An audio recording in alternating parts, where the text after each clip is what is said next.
Alors, il y a quelque chose qui me fascine. Depuis des années, j'accompagne des personnes en séance et au fil du temps, j'ai commencé à remarquer quelque chose. Des personnes qui n'ont jamais connu leur grand-père parlent pourtant d'une peur qui semble avoir toujours existé. Des personnes qui ont grandi dans une famille profondément aimante réagissent pourtant comme si le monde extérieur était dangereux. D'autres qui portent une culpabilité immense sans jamais réussir à expliquer d'où ça vient. Et certaines personnes me disent je sais que c'est irrationnel, mais c'est plus fort que moi. Et si une partie de ton histoire n'avait en réalité jamais commencé avec toi?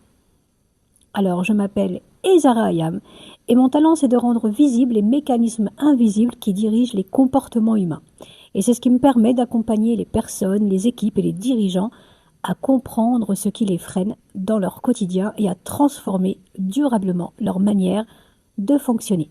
Et plus j'accompagne les personnes, plus une question revenait. Et si une partie de ce que nous portons aujourd'hui n'avait jamais commencé avec nous? Évidemment, je ne suis pas la seule à m'être posé cette question. Depuis plusieurs décennies, des chercheurs, des psychiatres, des psychologues essaient eux aussi de comprendre comment certaines expériences de vie peuvent parfois laisser une empreinte bien au-delà de la personne qui les a vécues. Et c'est là que cette enquête devient super intéressante, parce que chacun va observer le phénomène à travers un angle différent. Les biologistes vont regarder les cellules, les thérapeutes familiaux vont observer les histoires, les psychologues vont explorer les répétitions. Et lorsqu'on met toutes ces pièces du puzzle ensemble, une image commence doucement à émerger.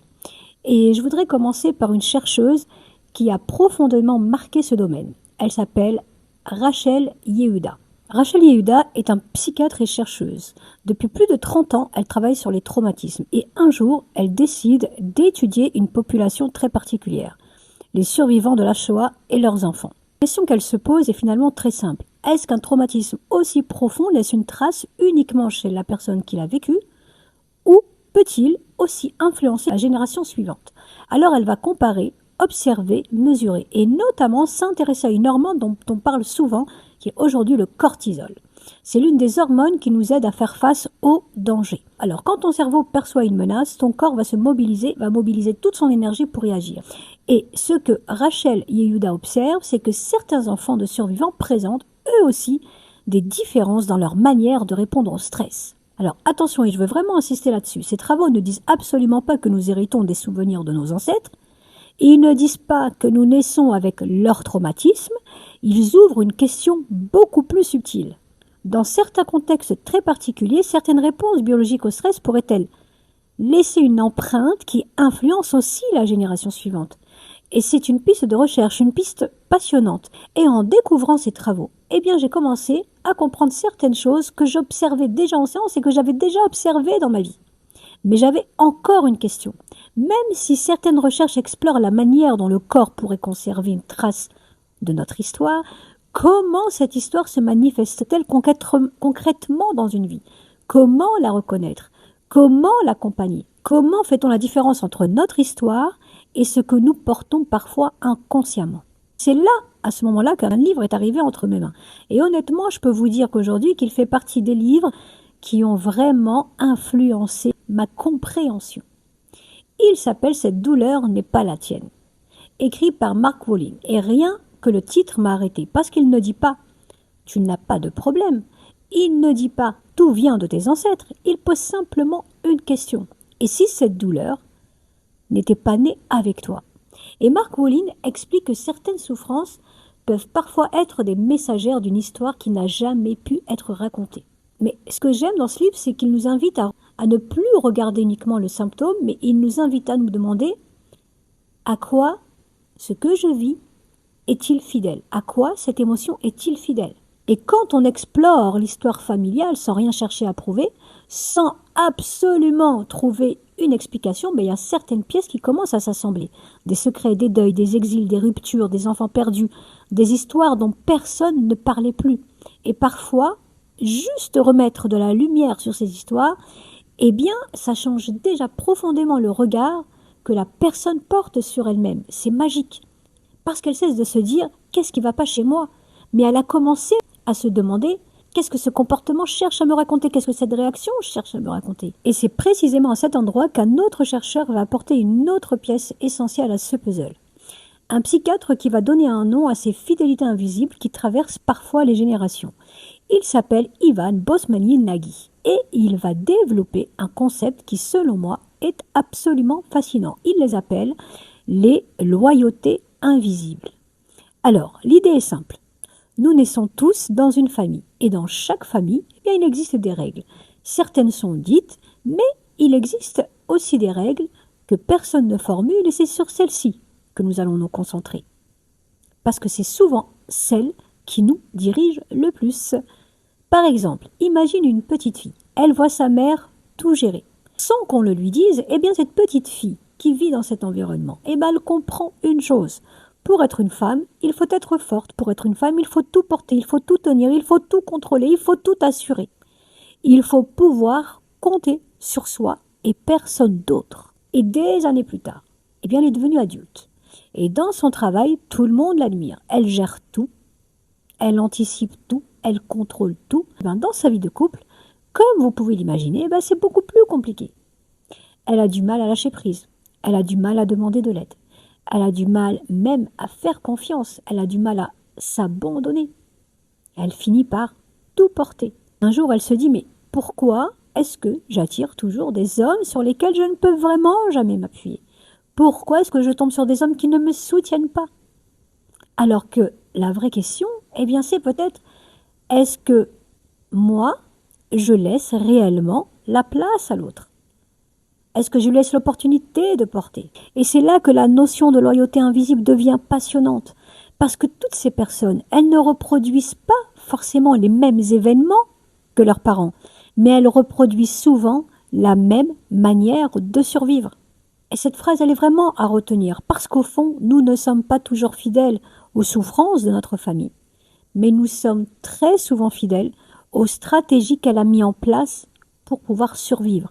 Et tant que ces stratégies restent inconscientes, eh bien nous avons l'impression qu'elles sont notre personnalité, qu'elles sont notre identité, alors qu'elles sont peut-être simplement que des adaptations devenues automatiques. Je ne suis pas en train de dire que tout s'explique par les loyautés invisibles.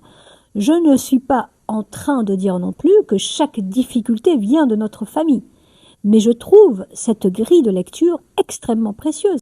Et parfois, il suffit juste de mettre cette loyauté en lumière pour que quelque chose commence à se desserrer à l'intérieur. Parce qu'on comprend enfin qu'honorer sa famille ne signifie pas forcément reproduire son destin. Et à mes yeux, la plus belle fidélité que l'on puisse avoir envers ceux qui nous ont précédés, eh bien ce n'est pas de répéter leurs souffrances, c'est de faire en sorte qu'elles s'arrêtent avec nous. Et c'est justement là qu'une autre femme va pousser cette réflexion encore plus loin. Elle va se demander si certaines familles ne répètent pas parfois les mêmes histoires sans même s'en rendre compte. Et cette psychologue, vous la connaissez sûrement, elle s'appelle Anne Ancelin-Schutzenberg. Elle a passé une grande partie de sa vie à écouter des familles, à écouter leurs récits, à écouter leurs secrets, à écouter leur deuil, leur silence. Et au fil des années, elle a remarqué quelque chose de très intrigant. Certaines familles semblaient revivre encore et encore des scénarios étonnamment similaires. Une séparation, puis une autre, un enfant qui coupe les liens, puis une génération plus tard un autre qui fait exactement la même chose, des faillites qui se répètent, des deuils qui surviennent à des âges presque identiques, des prénoms qui reviennent, des métiers, des sacrifices, comme si certaines histoires refusaient de disparaître. Et en fait, cette psychologue propose une lecture thérapeutique de ces répétitions, pas une vérité absolue. Et c'est important de le dire, parce que le but n'est pas de chercher des preuves partout. Le but, c'est d'ouvrir notre regard. Et ce que j'aime profondément dans son travail, ce n'est pas l'idée que tout serait écrit d'avance, mais c'est cette invitation à regarder notre histoire autrement, à nous poser les vraies questions. Quels sont les récits qui circulent dans ma famille ? Quels sont ceux que tout le monde connaît, mais aussi quels sont ceux dont personne ne parle ? Parce que parfois, ce qui nous construit, eh bien, ce n'est pas seulement ce qui a été raconté, et c'est aussi ce qui a été tu, les secrets, les non-dits, les mensonges, les blessures que l'on a voulu protéger en les enfermant dans le silence. Et pourtant, on le sait bien, un silence ne fait pas disparaître une histoire. Il la rend simplement plus difficile à comprendre. Et je le dis souvent, ce qui n'est pas rationnel est mémoriel. Parce que oui, nous sommes aussi les héritiers de récits, de blessures, de forces et de ressources qui nous ont précédés. Alors, si Rachel Yehuda nous invite à regarder la biologie, si Marc Houlin nous invite à écouter la douleur, si Ivan Bosmani-Nagy nous invite à observer nos loyautés invisibles, et si Anne Ancelin Schutzenberg nous invite à explorer les répétitions familiales, alors une dernière question se pose. Une question qui, à mes yeux, est la plus importante de toutes. Qu'est-ce qu'on fait de tout ça? Parce que comprendre d'où vient un programme, eh bien, ce n'est pas la fin du chemin. C'est le début de notre liberté. Nous ne pouvons pas toujours choisir ce que nous recevons en héritage, mais en revanche, nous pouvons choisir ce que nous déciderons de transmettre. Est-ce qu'on doit passer notre vie à chercher ce qui appartient à nos parents, à nos grands-parents, à notre histoire familiale? Personnellement, je ne crois pas. Ce n'est d'ailleurs pas ce que je fais en séance. Imagine un instant que tu découvres qu'une peur, qu'une croyance ou qu'un comportement n'a peut-être pas commencé avec toi. Qu'est-ce que ça change? Est-ce que ça t'enferme ou est-ce que justement ça va venir te libérer? Parce que si cette histoire n'a pas commencé avec toi, alors peut-être qu'elle n'est pas obligée de continuer avec toi. Et je crois que c'est ça, la véritable responsabilité. Ce n'est pas porter le poids de tout ce qui nous a précédés, c'est choisir en conscience ce que nous voulons transmettre à notre tour. Parce qu'à partir du moment où tu vois un mécanisme, tu peux commencer à ne plus lui obéir. Et ça change tout. À partir du moment où tu vois une loyauté invisible, eh bien tu peux choisir de l'honorer autrement. À partir du moment où tu comprends qu'un schéma se répète, eh bien tu peux décider que cette répétition s'arrête avec toi. Et ça, je le vois tous les jours. Je vois des personnes qui arrivent en pensant qu'elles sont condamnées à répéter, et puis petit à petit, elles comprennent, elles libèrent, elles réparent, et surtout, elles choisissent autrement. Pas parce qu'elles ont changé leur passé, mais parce qu'elles ont changé leur manière de lui répondre à ce passé. Et c'est là que quelque chose de magnifique se produit, et j'adore. Tu ne guéris pas seulement pour toi, tu guéris aussi pour toutes les relations que tu construis aujourd'hui autour de toi, pour les enfants que tu élèveras peut-être demain, pour toutes les personnes qui croiseront ton chemin. Parce qu'une transformation profonde, elle ne s'arrête jamais à une personne, absolument pas.